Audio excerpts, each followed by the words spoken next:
It's my pleasure to introduce our second speaker, Kurosh Garacharlu. Is that? Yeah, Garacharlu. I'm glad I got that right. Kurosh heads the traffic quality team at Google Labs in Mountain View.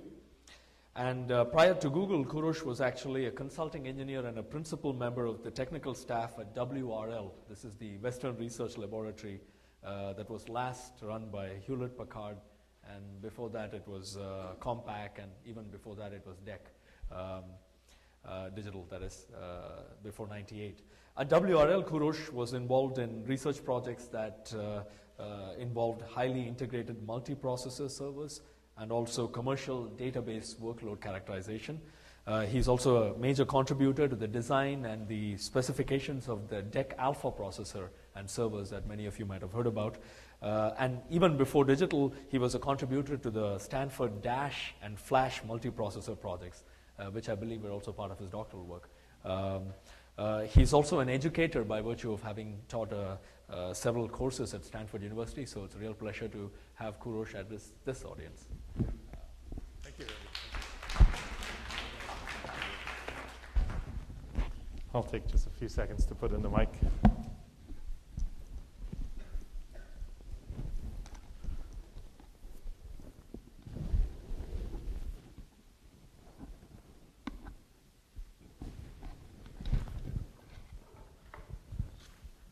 Let me start by thanking Johannes and Ravi and the Bosch Institute for having this event. It's actually a pleasure to get to talk to you folks, and I'm actually excited. I'm a big fan of having a lot more involvement of academia in research in these areas. I think there are a lot of challenging problems in e-commerce and online advertising, and these can be easily posed as very interesting research topics for everybody.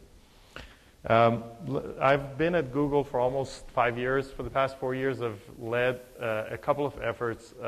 One of them is our effort to clean our ad traffic. So click fraud is one aspect of that. And the other effort, and that's the topic of the talk today, and the other effort relates to payment fraud. So Google, we charge advertisers for the ads that we show for them. A lot of them pay by credit card, so you can imagine there may be fraud there. Also, there's a new service we have that's been there for over a year called Checkout, which allows consumers to share their credit cards with us. And instead of having to share that private information with every merchant out there, we can be the merchant in the transaction for them whenever they buy from other people. So there are obviously payment frauds there as well. So both of those fit in kind of hurdles that you can imagine in terms of e-commerce. So I'm going to start with a few slides and a primer on online advertising. But just before I do that, I just want to take a quick poll. How many people know enough about online advertising and auctions and various other things? Okay, so about half. That's good. So this should be quick anyway. I just want to make sure that the basic terminology, et cetera, that I'm going to be using is known by everybody. So online advertising, I'm sure all of you know, this shows up on search. If you search on Google, for example, in this case, digital cameras, there are three ads at the top that you show highlighted, and there are ads on the side that you show. The maximum ads right now we show on Google are 3 at the top and 8 on the side, but often you'll do searches and you'll see no ads or very few ads. That's part of what we want to keep very low, because we want to make sure the ads are very relevant to folks, and we don't want to show ads everywhere that we can, essentially. In addition, aside from search, I'm sure all of you have seen ads on content on the web. So for example, if you go read about digital cameras, the site owner may decide that they want to monetize this content that they're putting time and effort to develop, and so they may put our ads on the site, essentially. So every time you go to their page, new ads are shown on the site. Let's cover some payment models and terminology so that there's more clarity on the various topics. So impressions, that's what we call the ad itself. So when you have an ad that shows up, that's called a single impression every time it's shown. You can imagine that people can pay by impression. So that's what people refer to as CPM, or cost per mil. The mil is 1,000 impressions, so that's how that one is measured. When people click on an ad, then basically that creates a visit to the advertiser's site. And so if you imagine if somebody clicked on the Wachovia ad, you go to the site, the way you could pay for click that's called CPC, which is cost per click. So that's a very simple idea. In addition, the concept of click-through rate is basically how many clicks do you get for the number of impressions that you show. So for example, if we show your ad 100 times and you get 2 clicks, that's 2% click-through rate. So those are simple concepts. And then finally, the question is when you have a sale. So imagine if you were buying a digital camera, the sale would happen when you check out your cart and pay for the digital camera.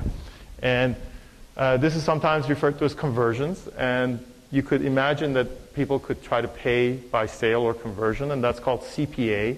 It stands for cost per acquisition or cost per action sometimes. And the reason the cost per action is that in some cases you're not really selling anything online. You may be generating a lead. So if you think about the loan case, Wachovia in terms of mortgages, when you actually ask for information or you sign up for a loan online, they may consider that an acquisition or an action. And even though you may not actually go through and get the loan. So that's why there's that distinction. And as far as conversion rate is concerned, the idea here is for the number of clicks that you got, how many people converted, how many people bought from you. So as you can imagine, the difference between clicks and impressions can be on the order of 2 orders of magnitude. So it may show an ad 100 times and it may get 3-4 clicks. And the distance between clicks and conversions can be another 2 orders of magnitude. So people come visit your site and only a few % of them actually buy from you or convert. You can write an expression that essentially relates all of these things together. So if you look at CPM, I'm dividing by 1,000 just because it's defined in that way. That's the same as cost per click times the click-through rate, which is the same as cost per acquisition times the conversion rate times the click-through rate. And just to go through a quick example, you can imagine, let's say click-through rate is 1%, 1 click per 100 times that we show your ad. Let's say conversion rate is 2%. So when somebody comes and visits your site, 2% of the time they're going to actually buy from you. Now, the advertiser, what they know is how much it's worth it to them when they sell something. So let's say you're selling an item which is worth $300 and you're willing to pay $50 for the advertisement costs. That would be your CPA of $50. Now, you can, if the advertiser was going to pay in CPC, they would just back calculate in terms of how much it would cost them if they pay by CPC, and it will end up being $1 for CPC. And if they were going to pay by impression, again, you can back calculate, and it would be a cent, basically, per impression. So as you can see, again, in terms of the value to the advertiser and how much they may be willing to pay for an impression or a click or an actual sale, there's 2 orders of magnitude almost difference between those. And an advertiser who knows how their business works could decide to pay for any one of them. They could pay by impression or by click or by conversion. Now, if you think about an advertiser, I mean, especially people that sell online, they're most likely going to be interested in paying by conversion. And if you look at a publisher or an ad network, for example, like Google, well, impressions is the easiest one because we know people come to our site, we could charge by impression. Well, so the reason CPC ends up being so popular is because it meets the 2 of them in the middle. In fact, you can find all versions of these forms of payment across the net. Google itself provides all forms of payment. Not in every place, for example, on Google.com, it's primarily CPC. But you can get CPM ads on our content. You can get CPA ads on our content, etc. The other idea here is the notion of instantaneous auction. Go ahead, please. While we're on the topic, can I ask you a quick question that I'm always puzzled about? In Google, when you get the first 3 ads, sometimes the same company is also listed in the non-business section. Right. Does it make a difference which one gets clicked to you? No, basically, you can think of the ads being completely separated from search as far as what we do. The ads you can pay to get placed. Search is completely organic. I mean, if you search for eBay, for example, it's likely that they're the first result. But eBay may decide that they also want to take an ad for eBay, just in case a competitor may go there and take the top ad. So they'd rather also pay for it such that another person doesn't come and show on top above the search results, for example. But as far as business goes, it doesn't matter whether you clicked on this list link or whether you clicked on a search. No, we don't charge if you click on a search result. The search results are free and they're organic, and there's no correlation to charging for them. Thanks for the question. So basically, the idea here is that every time you search on Google or every time you go to a content, we have to decide which ads we want to show you. And there's an instantaneous auction that's happening during the serving time, and to determine basically which ads to show, how they should be ranked, and how much we should charge. So advertiser has previously provided us maximum bids, which I'm calling CPC max here. So an advertiser says, for example, I want to show my ads on the keywords digital camera, and I'm willing to pay $1 every time somebody clicks on it, say. The value to us, we have to determine a value in order to have an auction, right? We have to figure out what the value of this ad is to Google. So the value to us here, called value max, the maximum value we can get from this ad, is certainly correlated to the bid of the advertiser, right? So if they pay higher, the value will be higher. But if you naively only limit it to the bid, that's not a very good notion of value. The reason is, you can imagine somebody can say, I'm willing to pay you $1,000 for a click, but never gets clicked on that keyword. That's not going to make you any money, and it's not relevant to users. So therefore, you do want to take into CPC max into account, but there is a notion of quality score that is a function of several things. For example, you want to predict what are the chances that users click on that ad. And basically, if the chances are higher, that's a higher quality ad. First of all, it's targeted. If you're looking for digital cameras, the ad is about digital cameras. That's good. If it's about selling mortgages, that's not a very good match. So if somebody is selling mortgages and takes the keyword digital camera and says, I want to pay you a lot to show my ad, well, the click-through rate is not going to look very good, so the value is going to be low. But aside from that, you want to take into account other things that are about long-term notion of the business rather than short-term. So if you take the predicted click-through rate, for example, and multiply it by the bid that the advertiser gives you, that may actually maximize your revenue in the short term. But say, some ads may be useless to users. So somebody says, free iPod, may get lots of clicks, so your predicted click-through rate may be high. But when the user goes to the site, they may have a very poor experience. And that makes users very jaded about the ads. It's no longer very useful information to them, and they will not use ads as much in terms of getting the information that they need or buying what they need. So Google also takes the notion of user experience very seriously, and aside from predicted click-through rate, which definitely tells us about targeting, we take into account the quality of the pages and various other things in this score. So that's what goes into the score. The auction then ranks ads by the maximum value. Go ahead. Page quality, do you do manual inspection, or it's totally based on you see how many people are clicking? Yeah, there's very little that Google does as manual because of the scale of things. So we do certainly have to look at cases, etc., but virtually everything we do is automated at this scale. So how do you determine whether the quality of experience people will get on the page is going to be good or not? How do you? Well, there are lots of signals, and we can chat offline. Some of them are, of course, proprietary in terms of what we do. But you can imagine, there are lots of signals. Imagine you say, I'm selling iPods, and your target page is not about iPods. It's about mortgages. Well, that should be pretty easy for us to figure out, right? So there are lots of cases that you can automate essentially such that when people go to the site, that you feel that the right thing is happening. You can look at. We do get conversion information from advertisers, now not necessarily the bad advertiser, but in terms of figuring out what users' behavior is on their sites in some cases, etc. But there's a lot of information that you can use there.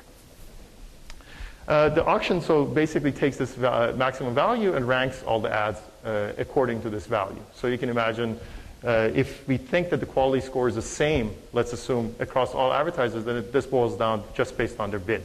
Whoever bids higher gets a higher ranking. But that quality score does play a role. So it's perfectly possible that you may pay less than somebody below you, but still be on top of them because your quality overall may be better in our mind. So therefore, you're providing higher value to the whole system.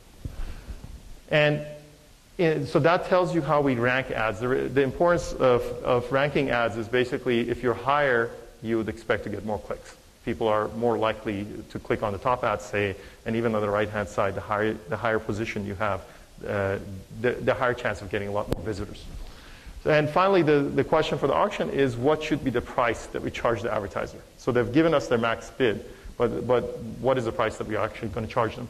The auction there are lots of options in these auctions, and I'm sure there may be experts on auctions in this room for that matter. There are lots of people who do research on this. The current auction that Google uses is basically a class of auctions called second price auction. And rather than reading the math here, let me just give you the basics of that. So again, imagine that the quality score is the same across all advertisers. Then what we do is try to figure out the minimum bid, the minimum CPC that you have to pay, such that your value is higher than the advertiser that is below you. So if the advertiser, if you may have said, I'm willing to pay up to $1, if the advertiser below you in the ranking ends up saying they're willing to pay up to 10 cents, all you have to pay is 11 cents. So slightly more than the advertiser that's below you. And of course, the quality score gets into this as well. But like I said, if you assume that that's the same for all advertisers, it's basically just slightly above the maximum bid of the person that's below you based on the ranking. So hopefully this gives you the basics of the advertising and the auction and what people pay for. Now let's quickly cover what click fraud is actually. So there are many potential incentives for cheating on clicks or generating bad traffic. But let me cover the two most important cases. The first one is what we call a bad advertiser trying to hurt their competitors. So imagine you're advertising for digital cameras, and you see your competitors, you want to hurt them somehow, so you may sit there and click on their ads, or you may generate a bot that clicks on their ads. So your goal here is to really diminish their budget. It can happen pretty rapidly as well. If they have limited budget, if you do this and we don't catch it, it's possible that they will get off the auction. And then for the rest of the day, the auction may be much less competitive for you.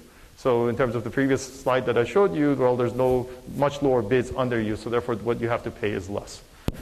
The second form of fraud that's very important is what we call bad publishers trying to inflate their click traffic. So a publisher would be like the person who wrote all the content about digital cameras that I showed you earlier on. And we show ads on that page. Well, he gets organic traffic, and he may decide that, hey, I can increase my revenue and the monetization of my pages by just cheating on the clicks. And that's a much more direct version where if we don't catch it, we're going to directly pay money to them. So you can imagine that between the two of these, the bad publisher case has much more direct incentive. And there are numerous methods by which click fraud can be done. I mean, people can really just click on their competitor's ad to see what the price of their competitor is, or they may do it a lot more. There are places where people may pay, where wages are low, people may pay others to sit around and click for them to generate traffic. There are usually pyramid schemes that involve getting into a group and saying, if you click on these ads, I'll pay you X amount per ad that you click on. People can write click bots or buy them. For example, there's this picture here there are lots of bots out there that people have written, and you can in fact generate a given profile by the hour of the day or the day of the week, and you can buy lists of proxies that you can throw the traffic through, et cetera, et cetera. So that's another option. And finally, the most sophisticated versions may be that you have malware on people's computers that have taken over the computer as a botnet. And you may have thousands of computers, and you can do a few clicks across all of them. So lots of ways people can do click fraud if they're interested in it, and the sophistication levels differ. And so we have to deal with all of this in terms of catching how we deal with click fraud. But so let me tell you now that we've finished the kind of background in terms of online advertising, let me tell you about the overview of the main part of the talk. So I'm going to spend most of my time actually talking about economics of online advertisement and also of click fraud. And the reason for this is I think anybody who wants to do research in this area, whether it's online advertising or whether it's click fraud, it's very critical to understand the incentives and to basically understand the basic issues that relate to how well an advertiser's campaign works and how much money Google makes, for example. So that's going to be the main portion of my talk. There's lots of slides in the talk that I'm not going to go through. I'm going to make these slides available hopefully early next week, and so people who are interested can certainly look at the rest of the material. There is a few slides on Google's approach to this whole problem. Another very important issue is that one thing that I didn't mention is in click fraud, it's all about intent and deciding what somebody's intent is. So is it a bad intent, or is it just that the quality of the traffic is poor? So for example, maybe you're targeting people in Turkey and what you're selling is not selling well there. So there are lots of people come and visit and click on your ads, but you don't sell. And it's impossible for the advertiser to know what intent is. It's impossible for Google to know what intent is. So therefore, there's no ground truth to what's click fraud, what's not. That means that there is no clear performance metric that you can come up with that say, oh, this is how well somebody is doing in terms of catching click fraud. Whether the advertiser wants to check to see how well they're doing in click fraud, or whether Google wants to know that. So obviously there are various things you can do, and this section of the talk talks about those limitations, and especially the limitation of the simple metrics that people use in the industry right now to try to understand this problem. There are lots of caveats there that need to be understood. And again, that's itself a very interesting research area. And finally, something as mundane as taking clicks that Google claims have happened on your site and taking an advertiser's log and trying to reconcile and verify these two things can have a lot of subtle issues. And Google actually is unique in providing lots of information, extra information to advertisers such that you can do this reconciliation and actually verify that when Google says, oh, 100 clicks happened, you can say, okay, well, yes, I can show in my web logs, I believe that 100 clicks happened. And actually, in terms of all the other online advertisement companies, we're unique right now in terms of allowing people to do that sort of reconciling and verification. So let's get started with the meat of the talk at this point. This is, again, economics of online advertising. And as you can imagine, ROI is king. And of course, if you're a French speaker, you already know that. So this is actually a real case study of an ROI for one advertiser. I've simplified the numbers to just make it easier to follow. But we have forums with advertisers. Advertisers contact us all the time, and we talk to them about their experience and what they think is going on with their campaigns. So this advertiser basically was selling rings on the internet. And they didn't feel that their business is very seasonal. What they noticed is during the Christmas time frame, their costs went up very high. That itself is not very alarming, but what they noticed is that their conversions, their number of sales, was going way down, as you can see. And if you now take into account what their cost per acquisition was, or dollar per conversion was, it went from something like $50 for every sales that they did to around $200 in December timeframe. So things were going really the wrong way for them.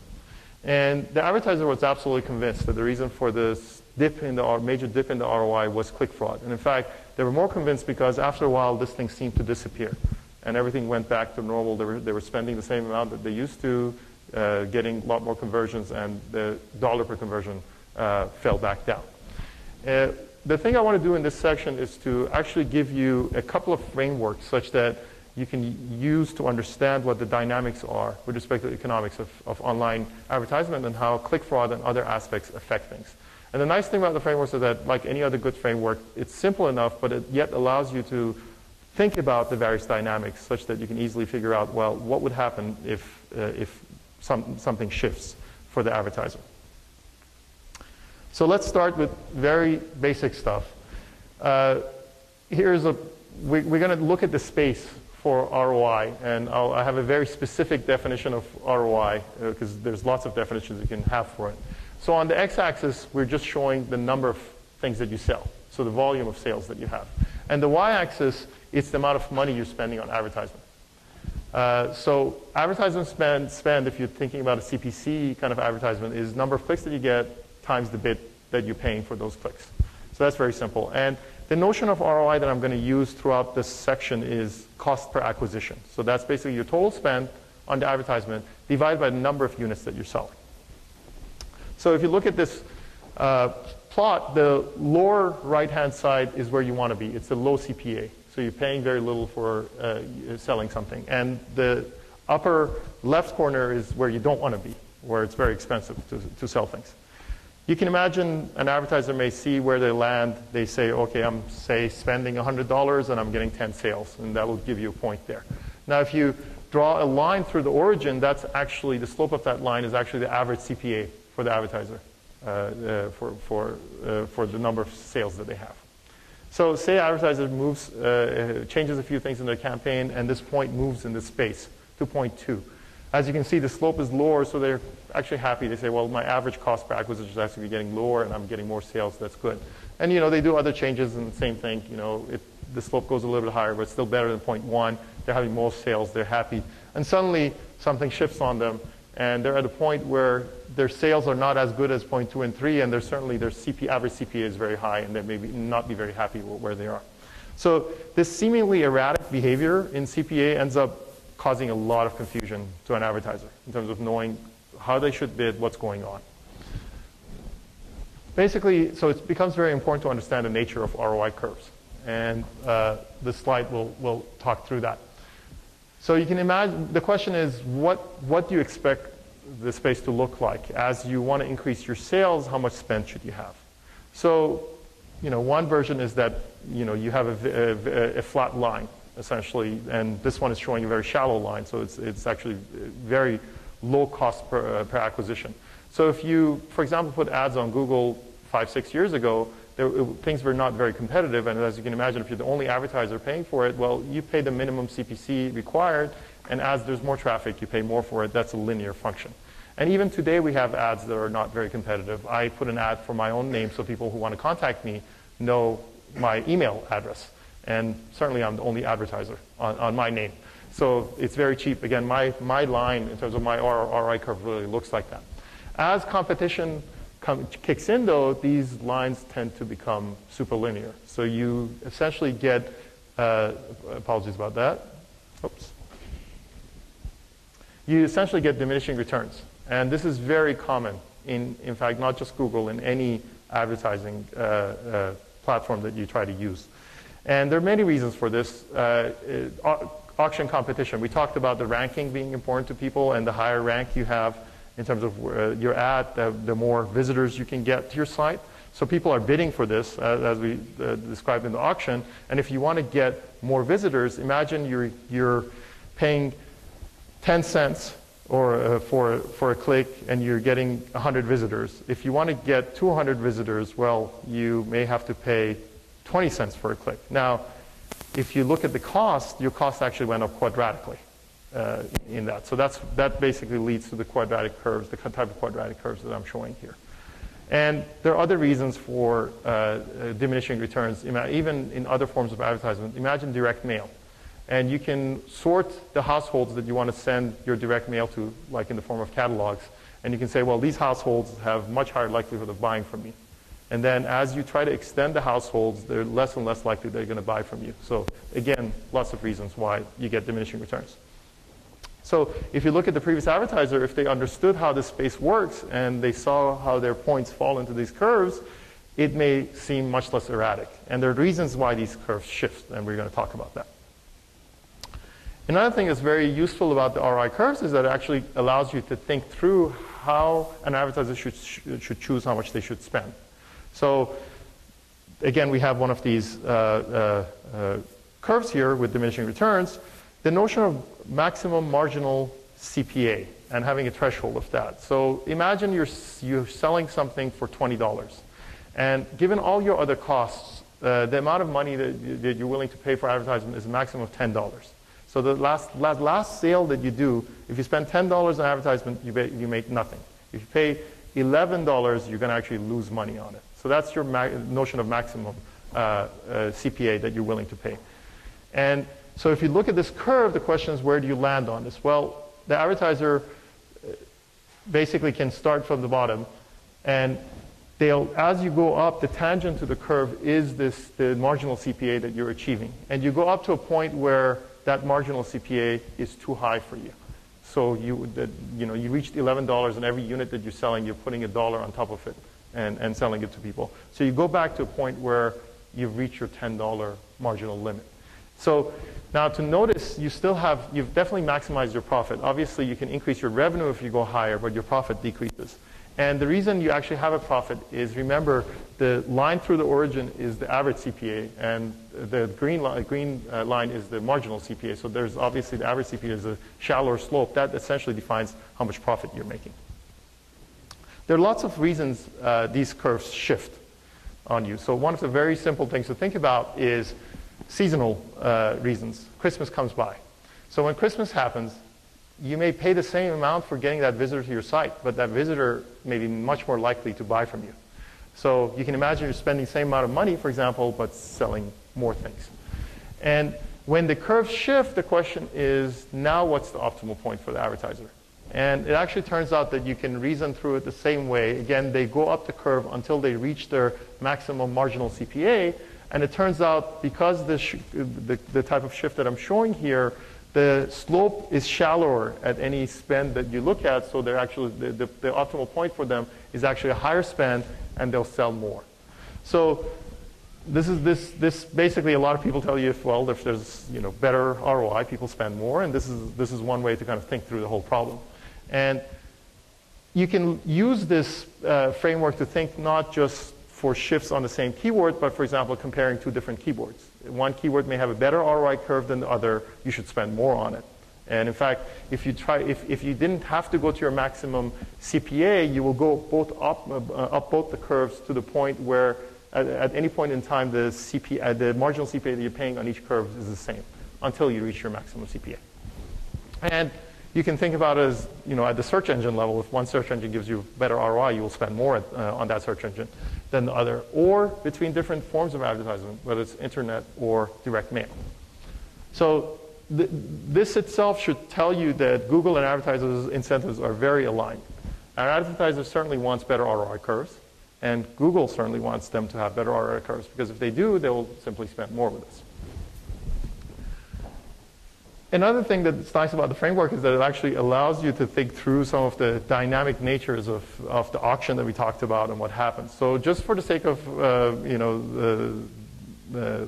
thinking through this, imagine that Google tomorrow morning said, we're going to give a 50% discount to all our advertisers, whether 50% discount on the CPC that the auction says, or we throw out half your clicks and give you that discount. And the question is, how would the Google revenue get impacted? Does anybody want to make a guess?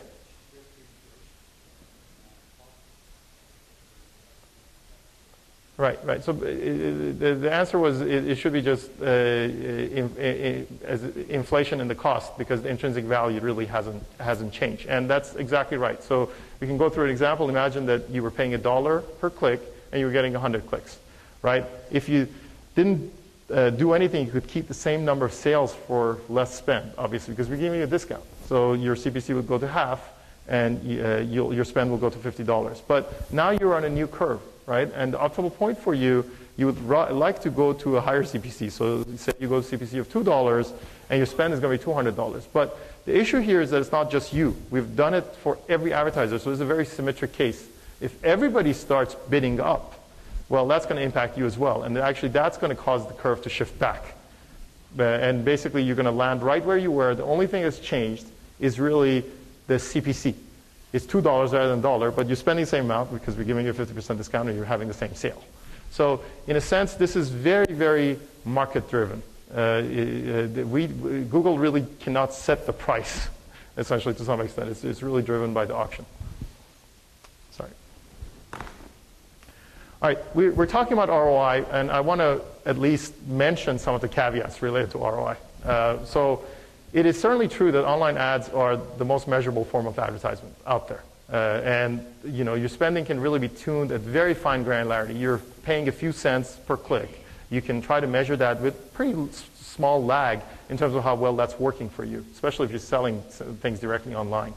And if you compare this to, for example, spending millions of dollars for an ad that you put in Super Bowl and then not even being able to really measure what the impact is, you can see the distinct difference. Nonetheless, there's lots of issues and caveats when you look at how advertisers use ROI. So some advertisers just have a confused notion of what ROI means. And some people just think about it as click-through rate for the ad. Others think of the conversion rate. Does anybody want to guess why conversion rate is not a good measure of ROI? Later on, so I click on you, I don't buy at the time, I buy after 2 days. Right. It's still a conversion, but I don't know whether it gets measured into. Yeah. That's a very good point. In fact, we do measure conversions that happen later. We have a window of about a month, but even that is not enough sometimes. But the reason that, and I will talk about that briefly, but the reason I was looking for is actually conversion rate itself doesn't have any notion of cost. So you may have very low conversion rate, but the cost for clicks that you had may be very low too. So therefore, the ROI in terms of CPA may be very good compared to a place where you have very high conversion rate, but it may have cost you an arm and a leg. And so it's very important to take cost into account. And some advertisers just think about a click equals a click in terms of cost, and that's not the case. Clicks on the time of day, depending what auction you show up, depending on the keyword that you show up, depending on various other things that we do in order to make your ROI better, the amount that you pay per click can be very different, essentially. And it's very important to take cost into account. Please. Clarification regarding the quality score. So you actually, so Google charges different, so if somebody, say, takes AdWords and subscribes to AdWords, so depending on the keywords that they specify, which should lead the consumers to their products or their pages, you actually charge different per keyword? Right, so advertisers have the ability to bid per keyword. So for example, if I'm selling iPods, I may pay more for the keyword iPod than I pay for a music player, say, because I think it's more related to what I'm selling. So, and some advertisers bundle it, and they may give a price to us for a whole bunch of keywords, but in general, you have the ability to price things, give your maximum bid at least at the keyword level. What happens in the auction really depends on other competition. Who else wants to show up on that keyword, and how much they're willing to bid. But the other issue for us is really how relevant they are and what the user quality is, the aspect of their ad is. So that's the multiplier. But if you assume that everybody is the same as far as the quality score is concerned, then it really boils down for a given keyword what people are willing to bid. And the auction works like I mentioned in terms of giving them the price that's second price auction. Does that answer your question? Okay, go ahead. Sure. Suppose I'm slightly related to the point you mentioned. Conversion rate, you said it's over a 30-day period is what you assess? Well, you have to put a window on this, right, in terms of how long it will take for a sale to happen. Yes? If I were to go today to Best Buy's website through Google, and 30 days later I come and buy the product from Best Buy, right. How is Google going to be able to do that? Conversions have a very transient cookie related to the ad that you clicked on, and that's how we can track it. Right. The whole framework you're talking about is really kind of CPA driven, while there are this whole other set of advertisers called brand advertisers. Yes. And very good point. Brand advertisers, so that's why there's really, if you look at CPM versus CPC versus CPA, if you're selling online, CPA is the one that you're looking for. If you can pay for it by CPC, that's what I'm focusing on. The issues for brand advertisement, then they may not even want to get charged by clicks, right? They want to just pay by CPM. And then the notion of click fraud goes away. You'll start thinking about impression fraud. Or at the same time, if you're paying by acquisition, you will think about acquisition fraud. If for example, you're paying for every form that somebody fills for your mortgage application, then, if I'm a content owner, I may spend the time to fill that form and try to make it look like an acquisition. So yes, we're focusing on CPC. Certainly, the issue in terms of brand is much more difficult to measure. So it's harder from an advertiser point of view to think about what does your ROI curve look like, in a sense. That's why I'm not focusing on it. But yes, primarily the idea is you have actions or you're selling stuff that you care about, that has some value to you, and you're paying, say, by CPC right now. That's what we're talking about. Because click fraud, in a sense, you're thinking through it that you're paying by clicks, right? So even if you're, say, a brand advertiser, if you're forced into paying by clicks, it still matters to you in terms of you have to put some intrinsic value on what your brand ads are giving you, right? It's much less measurable, though, obviously. Okay, so other caveats. One of them is that it's related to the fact that you may not buy it right then, but some advertisers also don't have online sales. Like I said, in the mortgage case, maybe you're just filling a form. If a legal firm is putting an ad up, well, you call them and that's a lead to them, or you fill a form and you say, "Here's my phone number." That's a lead to them, but really. The notion of when are they going to have a lawsuit that you're going to pay for or they're going to make some money on is much more delayed. So that complicates it for some people. Similarly, the lifetime value of an acquired customer may be much, much higher than a single conversion. And you can see verticals where it seems like people are very crazy in terms of the bids that they're putting. But if you look at their business, you realize that the reason is that bid is not for a single conversion. It's actually assuming, based on their own data, that people buy more and more. So imagine you're selling wine on the net. Well, You don't, most people that may buy from you are not buying a single bottle, and they may come back and buy cases of wine from you later on. And so you may be willing to pay a bid for the clicks or for the first acquisition that's much higher than a single bottle would suggest. And you certainly look at all of the people in that vertical, and you see all of them are doing it. So it's not somebody who's crazy and just trying to lose money, basically. And finally, the other point is that any volatility in ROI, I mean, we talked about curves shifting, we're going to talk about it more, typically leads to risk-averse behavior. So if somebody doesn't understand what's going on, and then most likely they're not going to be willing to bid as high as they should. They're going to be afraid that, oh, well, I don't understand what's going on, I don't know what the value is to me, so maybe I should be risk-averse. So let's go back to why these curves shift. One of the main reasons we talked about before as well was essentially consumer behavior, seasonality being one of them, Christmas coming by. But this could happen just time of day. For example, maybe your product sells better in the morning rather than the afternoon. Or day of week, maybe your product sells better during the weekends. And so if you take a look at the curves, your weekday curve may be different than your weekend curve. And in fact, your bidding behavior, if you're really careful, should be different, potentially. And demographics also plays to this. So if you're hitting a very large population, say you're putting your ad up for all of US or the whole world or US and Europe, etc., more and more people are coming online. And certainly where they live, what their age is, their average income, etc., all of that affects where they're going to buy something from you and what the chances are that they're going to buy from you. So again, there are lots of reasons why consumer behavior leads to these shifts on these curves. Advertisers can do lots of things to try to improve their ROI curves. So this really boils down into two categories: smarter spending and becoming the customer choice when they visit your site. So smarter spending would be choose your keywords carefully, obviously choose your bids carefully based on what they're worth, adapt dynamically as much as possible. Becoming customer choice really relates to when somebody comes to your site, make sure that you have a good flow. They can find what they want. If they want to buy something, they don't have to jump through hoops to buy that. Every hoop that you make them jump through lowers the chances that they're going to buy it. And something that actually people forget and is very obvious is competitive sale prices. And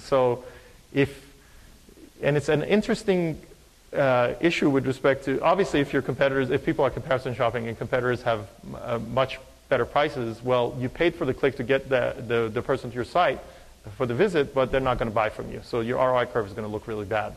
And one thing that people sometimes mess up in is that they go, for example, maybe somebody says, oh, I should get the top ranking in Google to get all the clicks that I can. But they do that and they don't worry about their prices being competitive. So what happens is that they're paying very high for the visits. People go to them and then they'll go to the next person and their prices are better and just buy from them. So maybe it's better for you to actually lower your prices and bid less, so that, obviously by lowering your prices, you've lowered your margin to some extent. So you'll take your bid lower, and if you're better than your competitor who's paying more for getting the visits, you may actually have a much better ROI curve. So it's very interesting dynamics in terms of optimization of what advertisers need to do here. So up to now, we didn't even talk about click fraud, which should surprise you. But there's undesirable shifts on these ROI curves that the advertiser may not have anticipated, that may push them towards curves that are worse for them. So competitors' behavior is one of them. For example, if competitors bid up the prices on a given keyword, well, what you expect is that these curves are going to shift to the wrong direction for you. Things are going to be more expensive for you to make sales. If they lower their sale prices, they're going to beat you. We are doing changes on our site all the time at Google, and so some of these may be unexpected for advertisers. We get new traffic sources all the time, say especially on the content side, and some of them may work well, others may not work well for a given advertiser, and so it's very important for them to be monitoring it. We do improvements to user quality all the time. We decide that the quality score needs to be adjusted in a certain way, and we feel that your ads are not as useful to users, and that can affect you. Basically, may raise the prices for you effectively. And finally, undetected click fraud. If you are being charged for clicks that we don't catch as bad, and we charge you for them, well, that's extra spend for you. It's not leading to sales. So again, the curve shifts. But what's really important here is to notice that if the curve shifts, your optimal point changes, and you'll actually spend less with us. Again, it works against both you and Google. So how can we help advertisers improve their ROI curves? Again, our incentives are we want to do that because if we do that, they're going to spend more with us. And we do lots of things in terms of automatically targeting your ads, doing lots of bid adjustments behind the scenes such that you're getting good ROI. We provide lots of targeting control to advertisers so they can specify exactly where they want to show up and how much they want to pay, and this is only going to increase in time. Obviously, click fraud is a big issue in terms of that we need to make sure that we do a solid job in terms of preventing it and detecting it and dealing with the impact so we don't charge advertisers when we feel a click is bad. And we provide actually lots of free services for advertisers to optimize their site. So for example, Google Analytics is a service that allows you to analyze the behavior on your site such that when visitors come to your site, you can provide them a more smooth behavior. And Google Checkout is the other service that I mentioned that, for example, can make it much easier for people to buy from you, such that you don't have to jump through hoops. Or if you're an unknown seller to them, they're not worried about their credit card information being phished or being compromised in some way. So that makes a higher chance of them buying from you. So now that we've looked at the whole ROI space and looked at shifts, let's go back to the case study that I gave you up front. So if you remember again, the costs went up heavily during the December timeframe, and their CPA, dollar per conversion effectively, really went high from $50 to $200. One thing that I didn't show you early on is that actually the amount of traffic, the number of visitors they were getting was approximately constant throughout this whole period. And what was going on actually, this is an advertiser that showed up in one of the forums, as I mentioned, early in the morning. Basically, a colleague of mine just was discussing click fraud and did a poll and said, how much click fraud do people think is happening? And their advertisers, some of them saying 2%, some of them saying 5%. This person was adamant, 50% of the clicks that they're getting are definitely bad on Google. And so during lunch, I was actually very interested to talk to him to see what his experience has been. And in fact, we delved deep into his account to try to understand what's going on. And in discussing this with him, the thing I noticed is that the clicks didn't change actually, and his just costs went up, right? So his CPC seems to have gone from, say, $1 to $2. So I asked him, did you notice that you got any competition on the keywords that you were using? And he said, yes, in the November timeframe, around then, there was another person selling this stuff, came in and into the auction, essentially, and their ad was showing up as well. So that was a clear indication that, the auction competition is causing his cost to go higher. The next thing that I noticed is that his conversions were going way low. And I asked him whether what he was selling was really a good that you could buy from anybody else. He said, well, he sells a bunch of stuff that others don't have, but the majority of his sales come from stuff that other people can sell as well. So I asked him, was it the case that he was being undercut, essentially, by the competitor? And he said, yes, actually, in January timeframe, we noticed that their prices were much lower than us, and we adjusted. So basically what was going on is, obviously, the competitor had lowered their sale price. This guy was certainly getting hit by the competition in the auction, higher CPC, and people were visiting his site and comparison shopping and going to the competitor's site and buying from them. And they finally actually noticed that the competitor's prices are better, and they reduced their prices. It turns out that in this case, their business went back to the normal setting that it had, and the transient advertisers that come in, they basically were not interested in these keywords anymore. They were not advertising online anymore.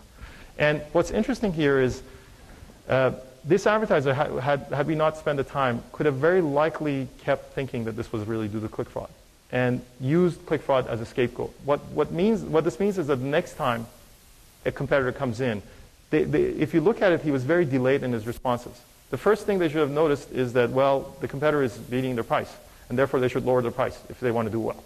And they could have had much better sales and much better CPAs in the November-December timeframe. It took a while for them to notice that. And even though they did all the right things at the end in order to get their sales back up and to get their CPA in shape, they really still thought that this whole episode was due to click fraud. So again, click fraud does happen. Undetected click fraud certainly does happen. But it's important not to use it as a scapegoat because it can definitely hurt your business. All right, so that was one framework to kind of show you that our incentives are aligned, actually, with advertisers. And better ROI curves are both good for the advertiser and for us because they'll spend more money with us. And the second thing is that there are lots of reasons why these curves shift. Click fraud is only one of them. And so it's very important to try to keep that in mind as an advertiser when you're trying to understand how to optimize your campaign. This is another framework again, about incentives, especially on the Google side, that I'm going to present quickly when undetected click fraud happens, or if there's poor quality in our network, to understand what happens. So this is a very simple picture. Imagine an advertiser has $100 that they're spending, and we have a set of good publishers, and say they're spending $1 per click, and they're getting 100 clicks, which ends up giving the good publishers $100. Now, Google is interesting in the sense that we are ourselves a publisher in this mix, a big one. Our search property certainly is very big. And in addition, anybody else who's in our network, we take a revenue share from them. So again, the $100 that they're spending, imagine for the sake of this example, the 50 of those clicks come to Google at $1, 50 of those clicks go to our other partners at $1. So we certainly make $50 on our own site.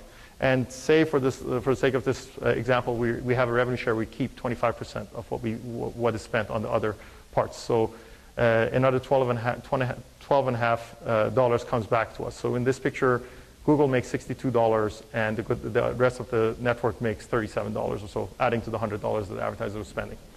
Now, imagine that the quality of this network is good and uniform across, and we let somebody come in who is a bad publisher. At the extreme, they're doing click fraud, doing 100 clicks and basically wasting the advertiser's money. This could also be that it's poorly targeted, bad traffic from a point of view of poor quality, not necessarily click fraud. Again, maybe you're selling stuff in the US and you've somehow targeted Turkey as well, and people in Turkey are much less likely to order from you. So if the advertiser didn't do anything, let's say they're getting 100 extra clicks. So they were getting 100 clicks from Google and our good partners, and they get another 100 clicks, so 200 clicks.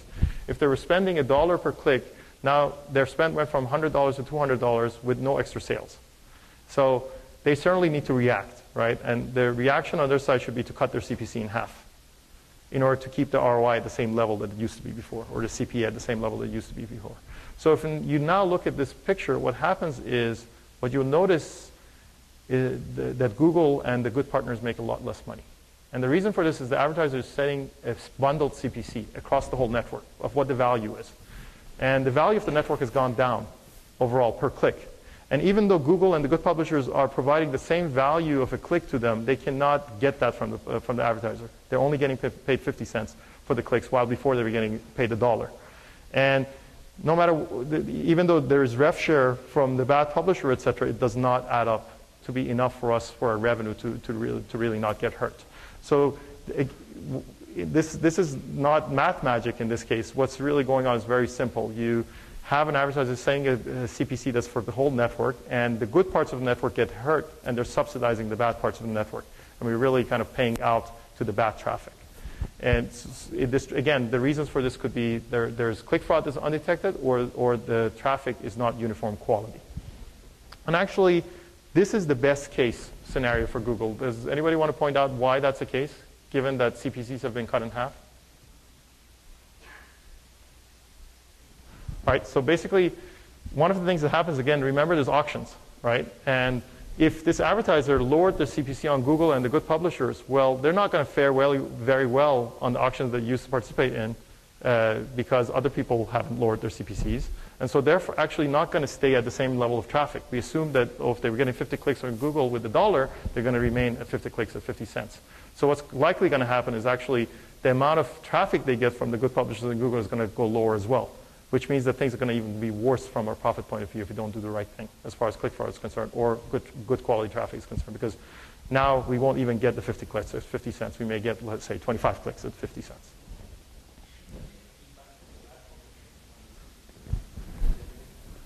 What kind of feedback are you suggesting?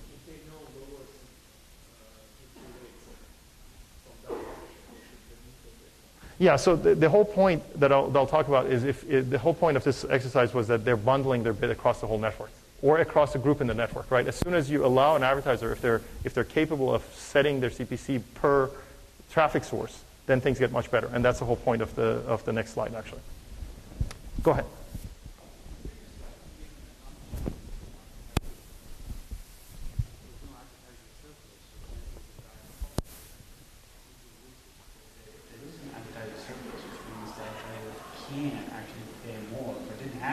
Yeah. Well,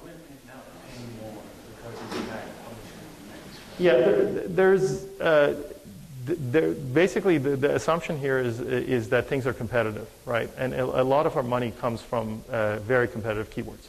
And when you have competitive keywords, people have bid up to the limit that they can afford, right? I mean, well, the question about surplus is how much are they at their maximum CPA or not, right? That's really the question.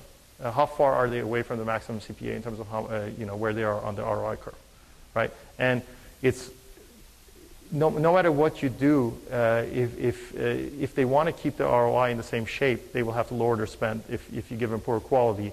It is possible that if they're not at their maximum spend, that they may be able to keep it at the same level and just say my CPA is higher. But actually, like I said, a lot of the auctions these days, because things are mature in the commercial keywords, are very, very competitive, and people end up paying to the limit of what they're willing to pay. So there's not much headroom in much of the auctions. I didn't understand, what's the incentive of bad publisher to be there? I mean, by definition, it's a bad publisher, so they per click they make less. Yeah, so we mentioned the incentive for click fraud, and basically a bad publisher, for example, imagine the person who set up that camera site, if they decide that they want to increase their revenue by sending bad clicks, and they're getting paid for it if we don't catch it, right? So that's one incentive. The other incentive is really not an incentive. They just may be poor source of poor quality. Their traffic may be of poor quality. Okay, so they're not intending to be bad. It's just that the users they're sending your way are not converting as well as or as effectively for an advertiser than the users that you can get through another source. So you don't imagine that every source of users has the same quality for the advertiser, right? And so that non-uniformity creates the same issue. The difference between saying people inflating clicks versus just the set of users that send your way and not being as useful is not that much for that difference is not that much for the advertiser. What matters is that they're paying for visitors, and if the visitor doesn't convert for them as often or as effectively, then it's not good for them. Does that make sense? Yeah, so basically the notion here is that if we have poor performing traffic sources in the mix of our network, certainly Google's profits can be lower. The other thing is that good publishers are not getting the value that they need, just like Google isn't. And so they will potentially defect the network to go to other places where they can get the value. And we're really driving dollars away from us to our competitors when we do this. Because basically, like I said, we're not making the profit. Our good publishers may leave to our competitors, et cetera. And so the options on Google are really twofold. One is for advertisers that have a very tough time adjusting their bids across the board. I mean, you can imagine if you look at content, we have thousands of sites where your ad may show up. And if you're a smaller advertiser, I mean, your ad may show up once in a while on some site. And trying to measure its ROI for yourself and trying to adjust for that specific site is going to be very, very difficult. So we do a lot on our site to actually automatically adjust your CPCs. And basically the idea is to push your spend towards the traffic that's more worth for you, giving you better marginal CPA. And effectively, if you look at the top chart that I'm showing here, imagine source 1 is really good, gives you very low CPA. Source 2 is in the middle, source 3 is worse, and you're using the same CPC, same bid across all of them. What we want to do is actually raise your bid on source 1, so you get more traffic there, and lower your bid on source 3, so you get less traffic there, all the way to if source 3 is really fraudulent and it's all bad clicks, to not even charge you for any clicks there, which is the same as, say, CPC 0 for anything that you get there. And the other side of this is, well, there are advertisers out there that can measure their ROI very effectively. eBay is one example. You know, they spend a lot of money with us, and the idea is to give them a lot more data and control in terms of how they bid for various sources of traffic so they can target it properly. And doing both of this essentially ends up really helping the advertiser in addition to helping us. Again, the incentives are very aligned here. So the summary of this whole section in terms of economics is that, as I've hopefully shown you, the incentives are really aligned. We both advertisers and Google want better ROI curves. It leads to higher sales for advertisers. It leads to higher spend for advertisers on Google. The non-uniform ROI performance across the network, whether it's due to poor quality traffic or due to undetected click fraud, ends up really hurting both the advertiser and Google. Undetected click fraud is really one of the issues that affects the ROI curves that I showed you. There are many, many reasons, so it's very easy to confuse one shift in the ROI curve for another. And it's very important to do accurate analysis as an advertiser. What really matters is you should be adjusting your spend and monitoring your ROI. That's what's really critical as an advertiser. And hopefully you notice that there's lots of economic incentives here, aside from maintaining advertisers' trust, which is very important to us. So I don't think I have much more time. Like I said, there's 3 other parts of the talk that I'm not going to really try to cover. I may just spend a couple of minutes telling you about our approach at Google, what effectively happens in terms of our detection of click fraud, and then take a few questions from folks. So how do we protect against click fraud?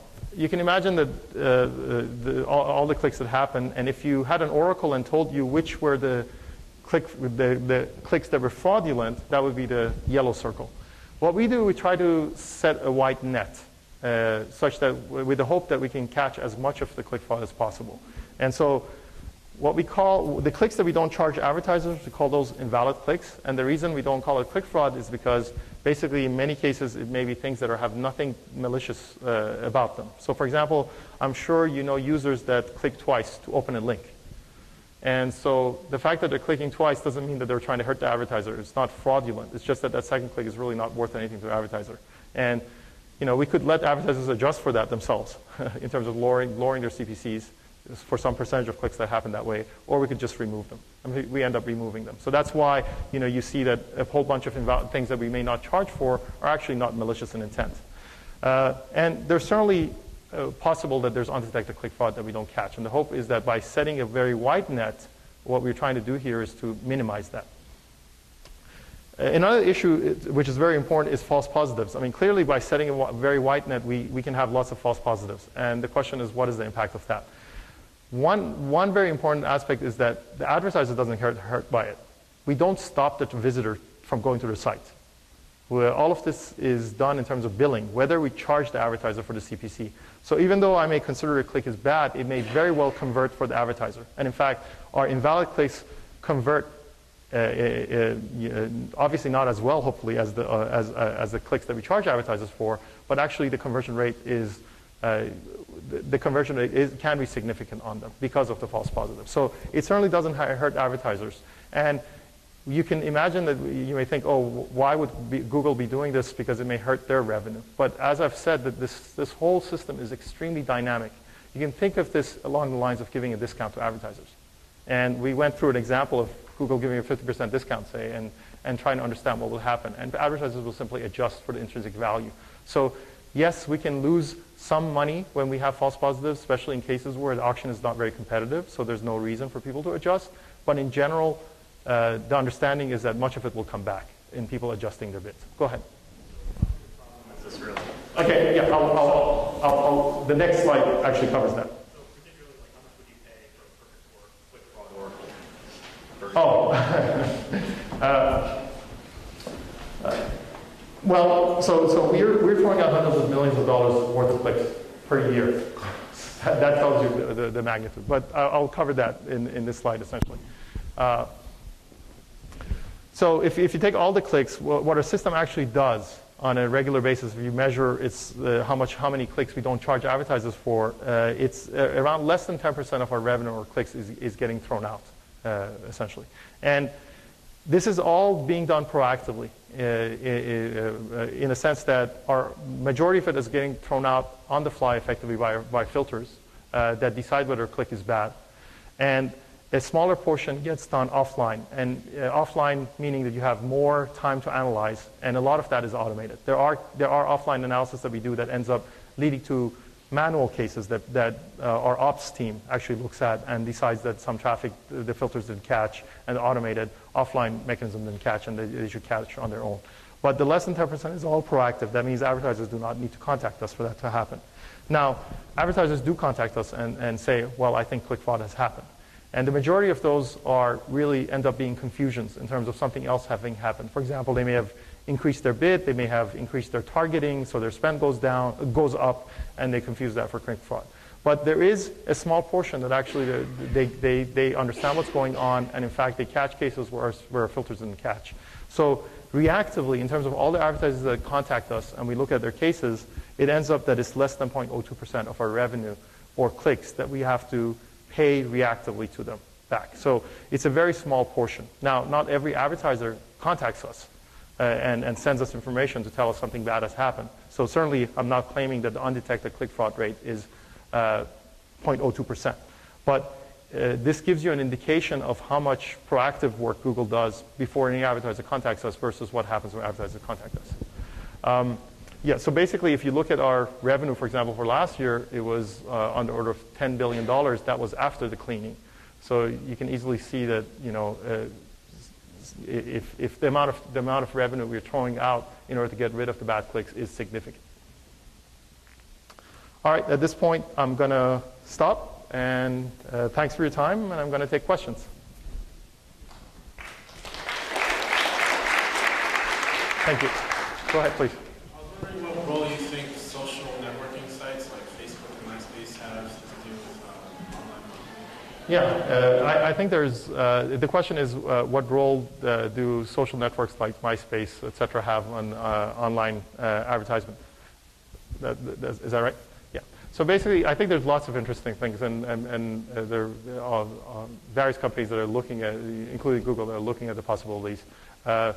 Certainly, if you look at what it takes to buy something, there is figuring out what's interesting to you, what to buy. Once you know what to buy, you know which exact product, who to buy it from, et cetera, et cetera. So all of that, if you have a group of people that you trust, you can imagine that the information that you get from that could be much more useful to you. So that's one aspect. We have students change their Facebook profile pictures into an advertisement for a certain event. Yeah. So you have 400 or 500 people watching that every day because they check Facebook. Right. And you can certainly, you can try to understand people's behavior by saying, oh, a group of them is reacting this way, therefore I can assume that the rest of them will likely react that way. That's important. If you actually know identity to some extent online, I mean, one of the huge issues in even click fraud or payment fraud or various things is online identity is a big problem, right? I mean, people can claim they're whoever they want to be, right? And people have phished credit cards. Even if you force them to buy something, you know, it may not be really them doing it, right? So if you did have another way to be more confident about their identity, you know, such as, oh, well, they're part of this group and this group seems to be solid. It cannot be easily infiltrated by somebody who you know, you think is doing, dealing with phished credit cards or, you know, doing click fraud or various other things. All that stuff is very, you know, can be very useful. So I think it's really, it's endless in terms of how you can mine data if you think people are related. Go ahead, please. Click fraud from the perspective of an advertiser hurting somebody else. Actually, no. The other main incentive was publishers inflating their clicks. Right?